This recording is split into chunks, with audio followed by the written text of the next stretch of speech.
유엔의 통계에 따르면은 세계 이 지구촌의 인구가 1804년에 10억 명이었다고 합니다. 1804년에 1927년에 20억을 돌파했고요.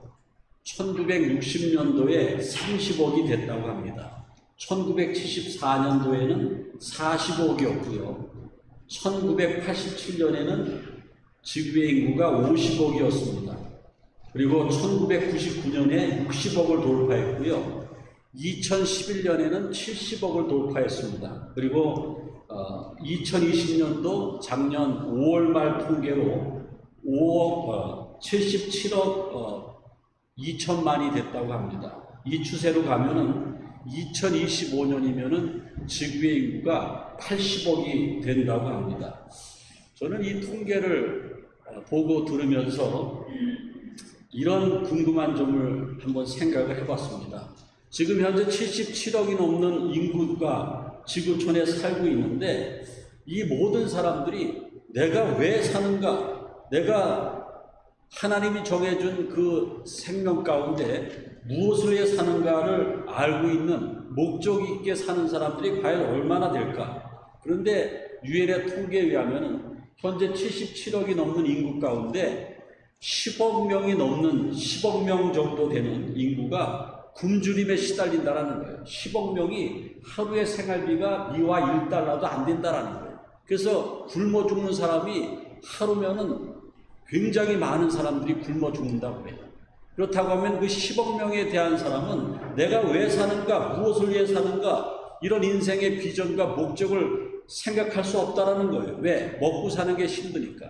그리고 77억의 인구 가운데 15억 명은요, 너무 잘 먹어서, 반대로 너무 잘 먹어서 비만이고요, 과체중에 대해서 항상 병원에 가면서 그 약을 먹고, 그리고 그들의 소망이 온전히 살을 빼고 체중을 감량하고 운동하는 데 있다는 겁니다. 그렇다고 하면은 많은 사람들이 의식주의 문제에 이렇게 얽매여서 이렇게 살아가고 있는데, 과연 하나님을 믿는 우리들도 살 빼는 게 목적이고 먹고 사는 게 목적이어야 되겠습니까? 성경에 보면은 하나님의 사람들은 하나님과 소명 관계가 있습니다. 하나님은 아브라함을 부르셨습니다. 모세를 부르셨어요. 오늘 예배드리는 저와 여러분들도 부르셨다라는 겁니다. 부르신 것은 하나님이 우리에게 어떤 사인을 하신다는 것이고 우리에게 일을 맡기신다는 거죠. 그래서 사도 바울은 이 소명에 관계된 말씀을 고린도전서 10장 31절에 말하고 있는데, 너희는 먹든지 마시든지 무엇을 하든지 다 하나님의 영광을 위해서 하라 그랬습니다. 맞습니다. 우리의 소명은 먹든지 마시든지 다 하나님의 영광을 위해서 하는 거예요. 우리가 결혼한 것도, 아이들 키우는 것도, 교회 나와서 신앙생활하는 것도, 직분 감당하는 것도, 또 선교 사역에 동참해서 영혼을 구하는 것도 다 하나님의 영광을 위해서 한다는 겁니다. 그래서 구원받은 우리들이, 하나님의 백성이 이미 돼서 구원받은 우리들이 구원 그 이후에 하나님께서 구원한 모든 백성들에게 일을 맡기시는데, 그것을 사명이라고 합니다. 그 사명은 모든 구원받은 백성들에게 동일한 사명인데, 그 사명이 뭐냐면은 영혼을 구원하는 일입니다. 예수를 믿게 해서 천국 가게 하는 것을 우리에게 사명으로 맡기셨습니다. 우리는 먼저 구원받고 지금 주님이 오시더라도, 지금 내가 죽더라도 우리는 천국 가게 돼 있는데, 여러분의 믿지 않는 남편이나 믿지 않는 부모님들이나 세상에서 성공했던 내 자식들이 아직까지 예수님을 믿지 않는다고 하면은 죄송하지만은 그분들은 멸망받고 말 것입니다. 그래서 구원 그 이후에 하나님께서 우리 모두에게 사명을 주셨는데, 그 사명은 영혼을 구하는 사명입니다. 오늘은 선교주일입니다. 선교는 뭐냐면은 영혼을 구원하는 일이 선교입니다. 교회의 존재 목적이 선교예요. 우리 좋은 장로교회를 이 척박한 땅 라스베가스에서 하나님께서 한인교회로 세워주신 것은 이곳에 살고 있는 죽어져가는 한인들의 영혼을 구원하라고 세워주신 겁니다. 할렐루야. 그게 교회의 존재 목적이에요. 선교하는 교회는 망하지 않습니다. 선교하는 교회는 예배와 찬송과 기도가 역동적이에요. 살아있다라는 겁니다.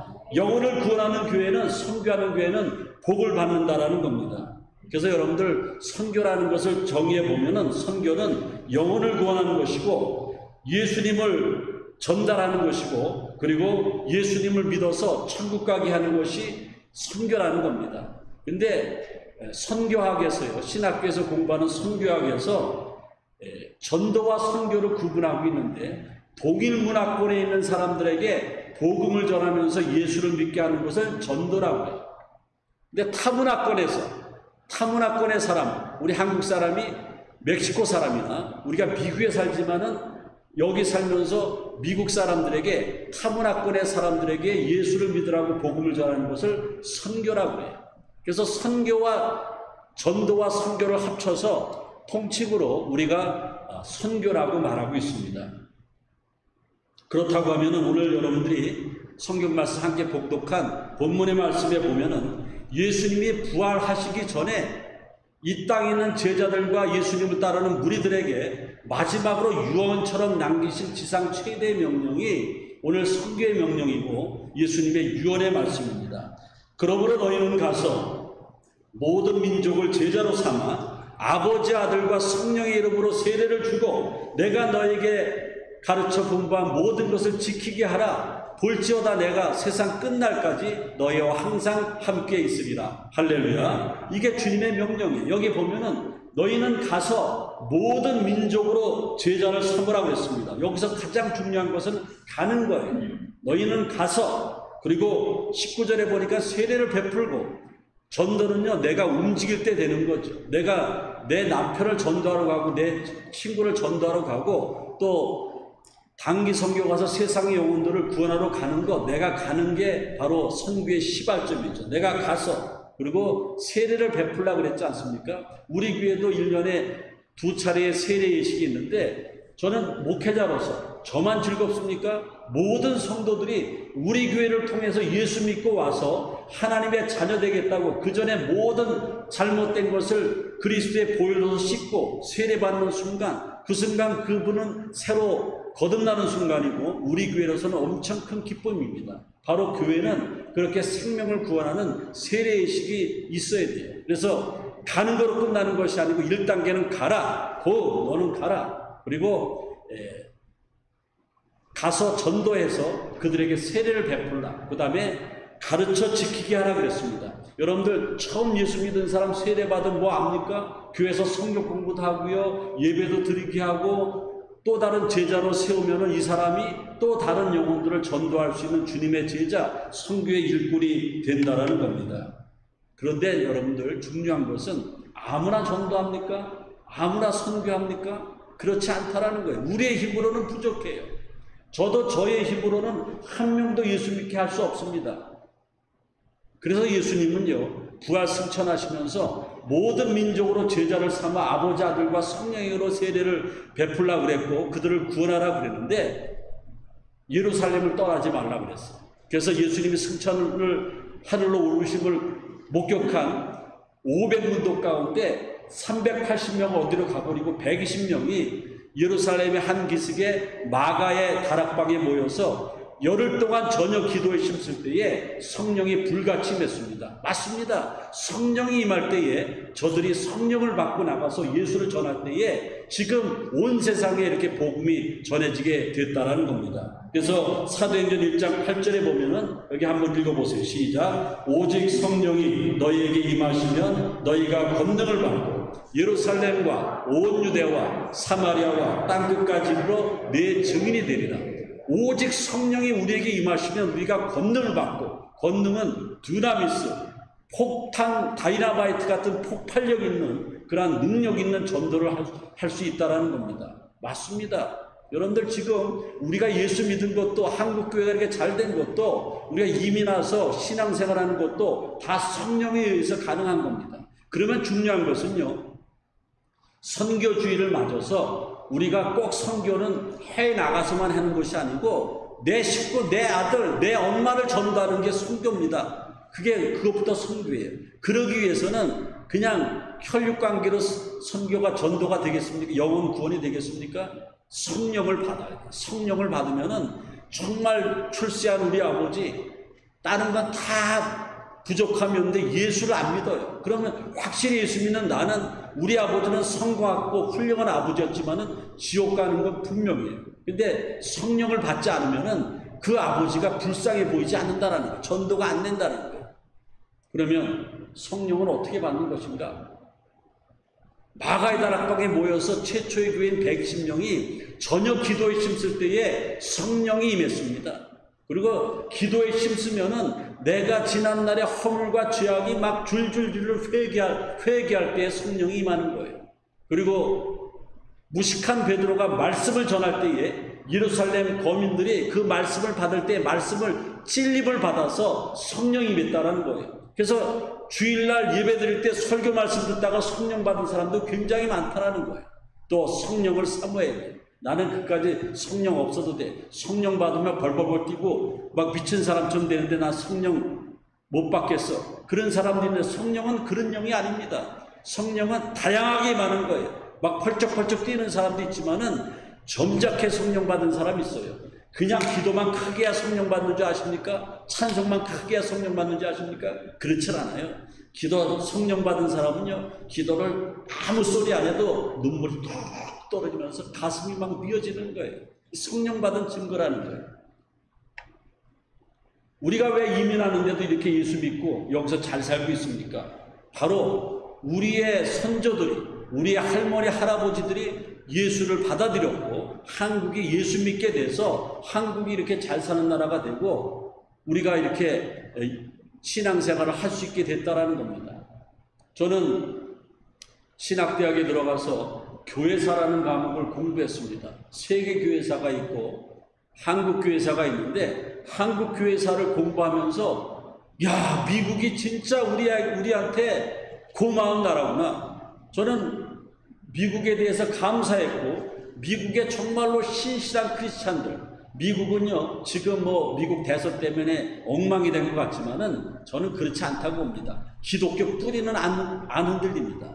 이 나라의 할머니 할아버지 시작했던 사람들이 영국의 프리탄이었어요. 경건한 그리스도인이었습니다. 그 바탕 가운데 미국이 세워졌고 기독교 국가고, 그리고 기독교가 아직까지 흔들리지 않고 많은 세계 기독교가 흔들린다고 하지만은 제가 이렇게 보니까는 우리 이 지역에도 보니까는 미국의 기독교회가 영적으로 막 한국 교회보다 더 뜨거운 교회도 많다라는 거예요. 그 교회사를 공부해 보니까는 1806년에 미국 매사추세츠주의 윌리엄스 대학에서 사무엘 밀스라고 하는 대학생이 기도회를 조직합니다. 1806년에. 그게 한국의 복음화의 시작이에요. 1806년에 매사추세츠주의 윌리엄스 대학에 사무엘 밀스가 은혜 받고 기도를 시작을 해요. 그래서 캠퍼스에서 공부 끝나면은 몇몇 학생들과 막 기도하는데 어느 날 기도하는데 막 비가 쏟아져요. 근데 옆에 건초더미가 있어. 그래서 그 사무엘 밀스하고 그때 기도했던 기도회 동지 대학생들이 건초더미 안에 들어가서 기도하다가 성령을 받게 됩니다. 은혜를 받게 돼요. 그래서 그 윌리엄스 대학에서 SVM이라고 하는 기독교 자원운동, 기도운동을 시작을 합니다. 이게 한국 교회사에 보면 다 나오는 얘기예요. 그때에 이 은혜 받은 이 청년 대학생들이 그때 당시 미국의 영적 운동을, 대각성 운동을 주도하고 있는 목사님이 D.L. 무디였는데 D.L. 무디의 그 집회에 가서 D.L. 무디가 우리만 구원받는 게 아니다. 여러분과 여러분의 자녀들, 여러분의 할머니, 할아버지 다 프리탄의 후예이기 때문에 다 구원받았지만은 지금 세상에 버려진 영혼들이 많은데 마태복음 28장에 봐라. 모든 민족으로 제자를 삼으라고 했다. 누군가는 나가서 섬겨야 되는데 우리가 하나님이 우리에게 복을 주셔서 이렇게 잘 살게 되는데 거저 받았는데 우리도 거저 둬야 되지 않는가. 그러면서 D.L. 무디 목사님이 많은 청년들, 미국의 청년들이 모이는데 선교할 사람들 일어나라고. 그때 일어난 사람이 언더우드 아펜젤라였어요. 언더우드 아펜젤라는 그때 선교를 결단하면서 조선에 가서 동양 선교를 해야겠다. 그리고 결단하고 엄청 힘든 거죠. 예? 그때 미국에서 여기 오는데 1800년대에 비행기가 있으니까 뭐가 있습니까? 배를 타고 와도 몇 달씩 걸리죠. 그렇게 와서 일본에 머물러서 조선의 상황을 알고 재벌포항으로 들어오는 겁니다. 그래서 그때 은혜 받은 그 청년 가운데 이제 목사가 돼서 장로교회 목사 언더우드와 뭐 20대 후반이죠. 감리교회 목사 아펜젤러가 1885년 4월 5일 부활절날 아침에 인천 재물포항에 발을 디뎠습니다. 그게 한국 교회사적으로 최초의 기독교 전례입니다. 그들은 와서 모진 냉대를 받았습니다. 그리고 언더우드 목사님은 서울의 세문안교회를 개척을 했고 아펜젤러 목사님은 정동 제1감리교회를 개척을 했어요. 그 뒤로 카나다, 호주, 구라파에서 많은 선교사님들이 청년들이 들어와서 매를 맞아가면서 핍박을 받아가면서 굶어가면서 감옥에 갇히면서 때로는 아펜젤라 선교사처럼 이 조선 땅에서 순교하면서 복음을 전했어요. 그들이 처음 와서 교회를 세워줬고 예수를 믿게 했고 그때 우리 할머니 할아버지들이 배웠던 노래가 예수 사랑하심은 거룩하신 말일세 이런 노래였어요. 그런 거 배우고 학교를 세우고 병원을 세우고 고아원을 세웠어요. 미국이 이런 나라예요. 저는 미국에 이민 와서 목회하면서 그런 마음이 한시도 떠난 적이 없었어요.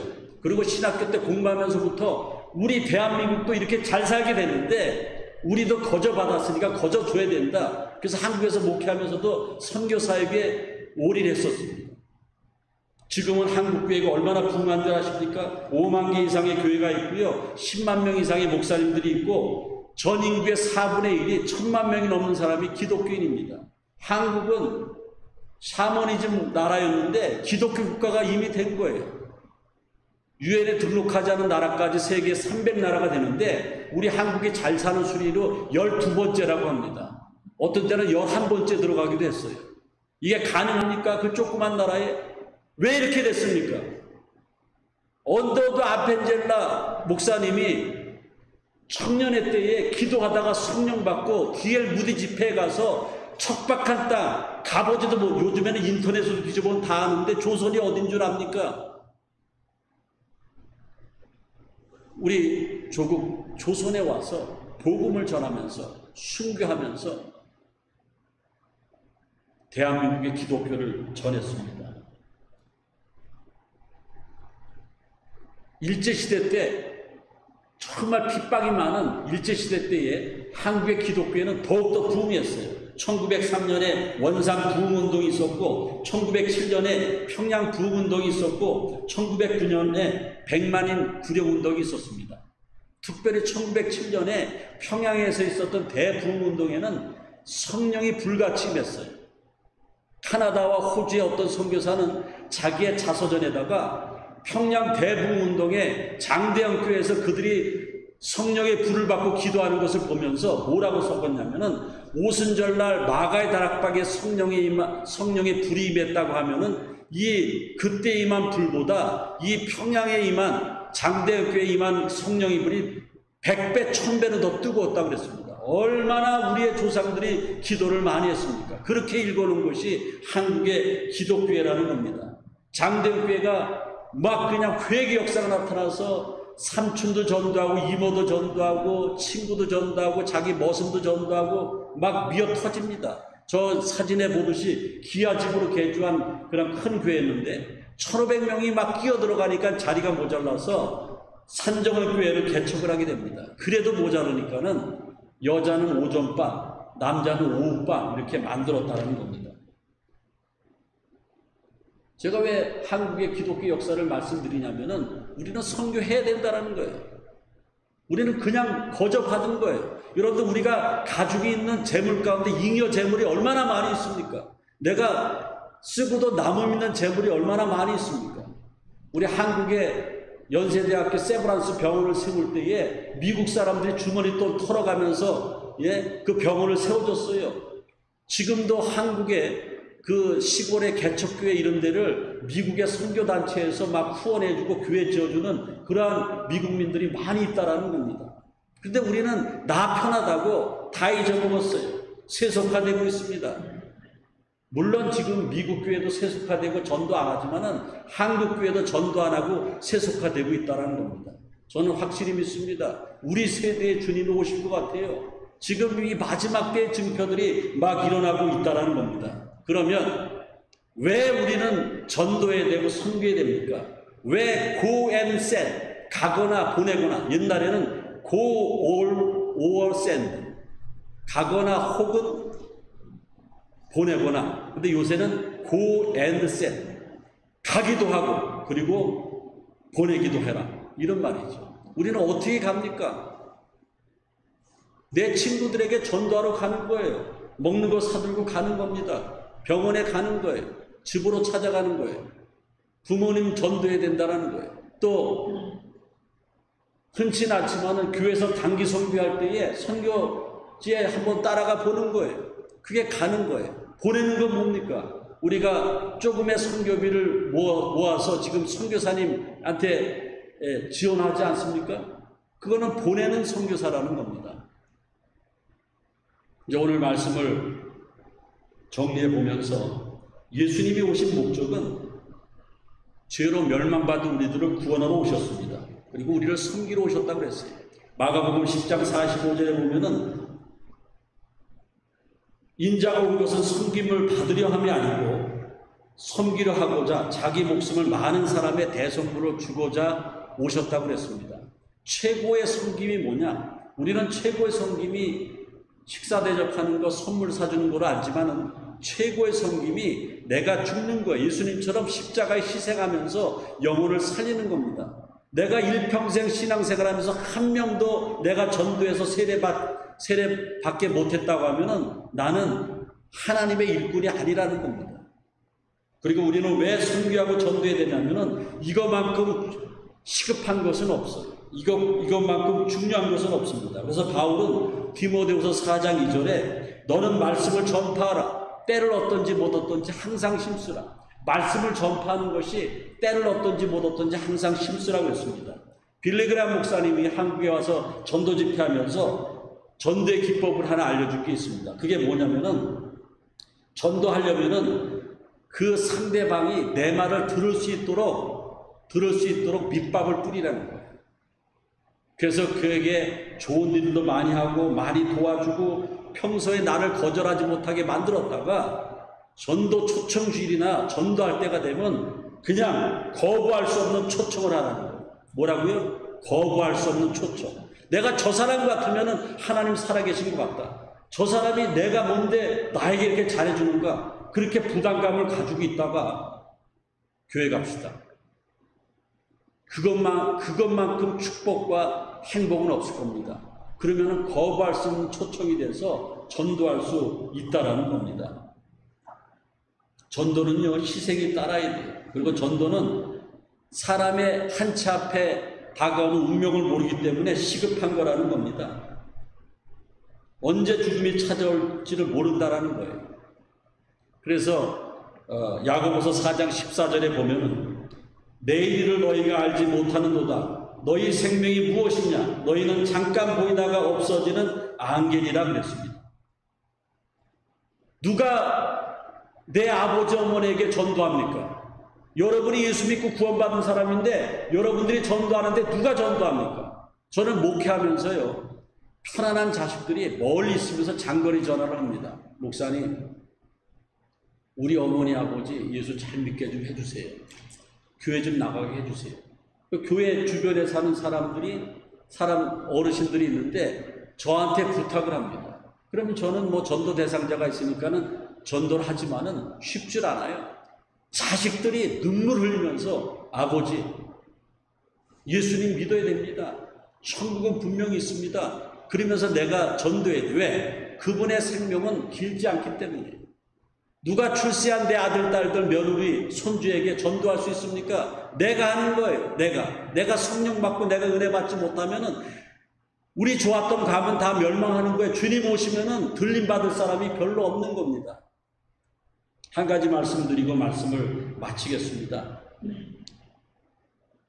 탈무드에 이런 말이 있습니다. 한 생명을 구원하는 것이 세상을 구원하는 것이다. 내 남편의 생명을 구원하는 것은 세상을 구원하는 것 마찬가지다. 내 자식의 생명을 구원하는 것은 세상을 구원하는 것 마찬가지다. 이런 말이에요. 한국의 어느 집사님이 결혼을 잘했어. 남편이 인류대를 나와서 조그만 사업체를 차렸는데 너무나 잘 돼. 근데 이 부인 집사님은 신앙이 너무나 좋아. 그런데 그 남편은 부인하고 결혼하려고 세례받고 교회에서 결혼식까지 했는데 너무나 사업이 잘 되니까는 매일 골프 쳐야죠. 매일 술집도 해야죠. 낚시해야죠. 취미가 골프하고 낚시야. 그래서 토요일하고 주일날은 항상 낚시 다니고 골프 다니고 그래요. 결혼생활 20주년이 됐습니다. 이 부인 집사님이 이래다가 내 남편 세상에다 뺏기겠다. 나는 구원받아 천국 가는데 내가 나쁜 년 되겠다. 그래서 술 한 상을 딱 채워놓고 정자세를 하고 남편이 딱 퇴근해서 들어오는데 술이 채서 들어오는데 술상을 봐놓고 딱 있는 거예요. 그러니까 남편이 손짓한 거죠. 왜 그래요? 뭐? 내가 오늘 당신한테 할 말이 있어. 나 당신 정말 사랑하고 당신 사업도 잘하고 돈도 많이 벌고 우리 애들도 잘 돼서 너무 좋은데 당신 왜 나하고 약속을 안 지켜? 교회 나가기로 했잖아. 예수님 살아계시고 지금이라도 예수님 오시고 우리가 죽으면은 나는 천국 가고 우리 자식들은 천국 가는데 당신은 구원받을 수 없어. 내가 간청하면서 술 한잔 따라줄 테니까는 다음 주부터 교회 나가자. 그러니까는 이 남자가 남편이 깜짝 놀라면서 바쁜 일이 있으니까 한 달 뒤에 나가요. 한 달 뒤에 나가요. 그래서 한 달 뒤에 약속을 했어요. 한 달 뒤에가 뭐냐면은 그 교회에서 초청 전도주일이에요. 전도주일에 그날 약속, 그때부터 매 주일마다 교회 나가기로 한 거예요. 그 좋은 낚시, 골프 주말마다 즐기는데 끊고 하여간 주일날 뭐 1시간만 예배드리고 가든지 가기로 했어요. 그런데 초청 전도 주일날 가기로 하고 부인이 신바람이 났는데 그 전날 이 남편이 부인한테 그냥 막 싹싹 빌면서 여보 내일 교회 가는 날인데 내일 정말 중요한 그 사업 파트너하고 서해안으로 낚시 가기로 했다. 이번 주일 한 번만 봐주면은 내가 다음 주일부터 꼭 교회 나가요. 장을 지켰다고. 그러니까 이 부인이 억장이 무너지면 어떻게 합니까? 한 주만 봐달랬는데 초청 전도주일에 목사님한테 남편 데려간다고 그랬는데 그리고 터덜터덜 교회 갔다 왔는데 교회 갔다 와서 집에 있는데 전화가 왔어. 남편이 죽었대. 서해안으로 낚시 갔다가 저녁에 운전하고 오다가 교통사고 났는데 즉사했대. 그 부인이 나중에 간증하면서 막 엉엉 우는 거예요. 내가 막 그냥 사생결단 내면서 교회 가자 그래야 되는데 한 주 내가 밀어줬더니만은 내 남편 내가 구원하지 못했다고 막 엉엉 울었다라는 거예요. 왜 전도해야 되고 왜 영혼을 구원하고 왜 선교해야 됩니까? 우리의 부모님, 우리의 남편, 우리의 식구, 우리의 친구들은 기다려주지 않는다라는 겁니다. 보내거나 가거나 하라는 겁니다. 선교하는 성도들은 망하지 않습니다. 선교하는 성도들은 복 받습니다. 영혼을 구원하는 성도들의 자녀들은 잘 될 수밖에 없습니다. 2021년도 이제 1월달 마지막 날인데 여러분들 금년에 그럭저럭 그냥 편하게 하나님만 예배하고 그냥 살겠습니까? 아니면 내 친구, 내 아들, 내 부모님, 주위에 늘 만나는 사람, 예수 안 믿는 사람에게 정말 기도하고 가서 복음을 전하겠습니까? 금년에 선교지향적인 신앙생활하면은 여러분들에게 여태까지 막혔던 모든 것들이 열리고 하나님께서 가장 기뻐하시는 한 해가 될 줄로 믿습니다. 하나님 감사합니다. 오늘 선교주일에 선교는 죽은 영혼을 구원하는 것이라고 했는데 우리 한국 민족들이 미국에서 눈물을 흘리면서 헌신했던 그 청년들, 선교사님들 많은 사람들이 헌금을 해서 교회를 지어주고 학교를 지어주고 병원을 지어주고 고아원을 지어주고 그래서 세계에서 12번째로 잘 사는 나라가 됐는데 이제 우리 한국민이 배은망덕하고 있습니다. 잘 살게 됐다고 전혀 주님께서 그토록 원하는 영혼 구원에 외면하고 있습니다. 주님, 오늘 우리가 말씀 받았사오니 선교주일로 말미암아 이쯤에서 하나님 앞에 항복하게 도와주셔서 금년에는 우리 좋은 장로교의 모든 성도들이 영혼 구원에 최선을 다하게 도와 주옵소서. 예수님의 이름으로 기도하옵나이다. 아멘.